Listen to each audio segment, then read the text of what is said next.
आदरणीय उपमुख्यमंत्री एकनाथजी शिंदे यांच्या वतीने मी हार्दिक स्वागत करेन।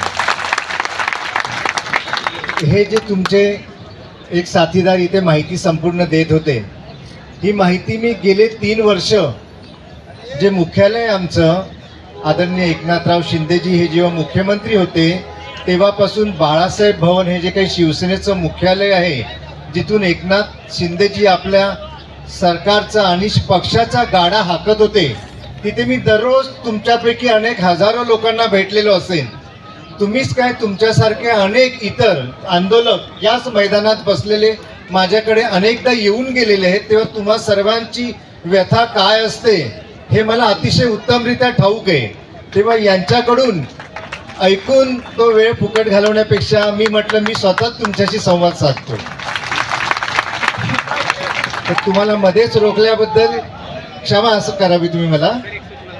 हां, बोला बोला। या ठिकाणी वंचित बहुजन आघाडीची टीम आपल्यासाठी पाठिंब्यासाठी आलेली आहे।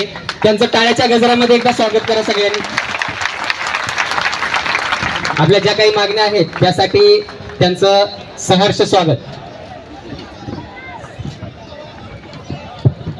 बघा, चांगला योगायोग आहे, तुमच्या आणि आमच्या सर्वांना पाठिंबा देण्यासाठी, सहकार्य करण्यासाठी वंचित बहुजन आघाडीचे नेते सुद्धा या व्यासपीठावर आलेले आहेत। तर त्यांचं मी सरकारच्या वतीने आदरणीय उपमुख्यमंत्री एकनाथजी शिंदे यांच्या वतीने हार्दिक स्वागत करतो। सर्वांनी बसून घ्यायचे।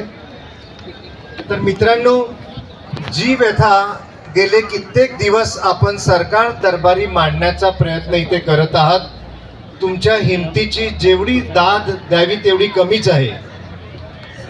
मुख्यमंत्री युवा प्रशिक्षण ही योजना जेव्हा सुरू केली मागील सरकारने, त्यावेळेस त्यांचा हेतू हाच होता की या राज्यामध्ये जे जे काही सुशिक्षित युवक आहेत आणि त्यांची या योजनेद्वारे त्या योजनेचे फायदे घेण्याची इच्छा आहे, त्यांनी या योजनेमध्ये सामील व्हायचे। सरकारतर्फे जे काही अनुदान त्यांना देण्यात येणार होतं शिक्षण घेण्याकरता, ते सरकारने सुरू केली। अतिशय चांगली योजना ही आहे आणि ही योजना भविष्यामध्ये बंद पडू नये, या योजनेद्वारे प्रशिक्षण घेतल्यानंतर त्या कंपनीमध्ये जे प्रशिक्षित विद्यार्थी असतील आणि त्यांची तिथेच काम करण्याची इच्छा असेल, त्यांच्या इच्छेला अनुसरून आणि मॅनेजमेंटच्या इच्छेला अनुसरून त्यांना तिथेच नोकरी द्यावी जावी, ही सरकारची त्यावेळचे तत्कालीन मुख्यमंत्री एकनाथ शिंदेजी यांची भावना होती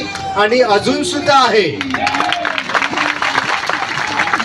तेव्हा जी तुमची इच्छा आहे ती ऐकून घेण्याकरता, ही इच्छा वरच्या दरबारी माहीत नाही असं नाहीये, परंतु सरकार त्याच पक्षांचं आलेलं आहे, परंतु काही बदल आतमध्ये झालेले आहेत, खुर्च्यांची अदलाबदल झालेली आहे। ज्याप्रमाणे एकनाथ शिंदेजी म्हणतात आणि देवेंद्र फडणवीस यांनी ज्याप्रमाणे बोलून दाखवलं की हमारे अंदर में सिर्फ खुर्चियों की अदला बदल हुई है, सरकार वही है, हम जो योजनाएं हमने शुरू की थी वो सारी योजनाएं हम आगे बढ़ाने के लिए हमेशा तत्पर है और रहेंगे भी। फक्त प्रश्न हा आहे त्याच्यामध्ये की प्रत्येक विभागाला ठराविक जे जे काही आर्थिक नियोजन करायचं असतं ते नियोजन त्या विभागाला करून या योजना भविष्यामध्ये बंद पडू नयेत। भविष्यामध्ये जो शब्द मागील सरकारने दिला होता तो शब्द तसाच पुढे सुद्धा चालू राहावा आणि या राज्यामधील प्रत्येक नागरिकापर्यंत, प्रत्येक युवा प्रशिक्षणार्थीपर्यंत आणि प्रत्येक लाभार्थ्यापर्यंत या योजना तशाच सुरू राहाव्यात आणि भविष्यात सुद्धा नवीन नवीन लाभार्थी त्याच्यामध्ये जोडले जावेत, ही सरकारची भावना आजही आहे। आणि याच्याकरताच त्यांनी आपलं म्हणणं पुनश्च एकदा ऐकून घेण्याकरता इथे मला पाठवलेलं आहे। तुम्हा सर्वांचा हा जोश आहे, तो जोश असाच बरकरार राहिला पाहिजे, कारण एकीचे बळ जे असतं, जोपर्यंत आपण एकत्रित आहात, एकीने लढा देत आहात, तोपर्यंत कुणीही तुम्हाला हरवू शकत नाही, हेच सांगण्याकरता मी आलेलो आहे। आणि तुमची ही जी काही इच्छा आहे ती सरकार दरबारी मी आता नेऊन मांडणार आहे। उद्या याच्यावरती एकनाथ शिंदेजी यांच्याबरोबर आमची बैठक होत आहे। तुमच्यामधील काही प्रतिनिधी मला वाटतं आता विधान भवनमध्ये गेलेले आहेत लोढा साहेबांबरोबर बोलण्याकरता, पाटील साहेब वगैरे. तर काही हरकत नाही. जे मी पाहिलं आणि जे मी ऐकलं ते मी सर्व काही माझ्या परीने मांडायचा प्रयत्न करणार आहे. अनेकदा मी तुमच्याशी भेटलेलो मला आठवतंय. तुमच्यापैकी अनेक विद्यार्थी मला येऊन बाळासाहेब भवनमधून दररोज भेटून जात असतात. तुम्ही सुद्धा आहात, इतरही सुद्धा आंदोलक आहेत.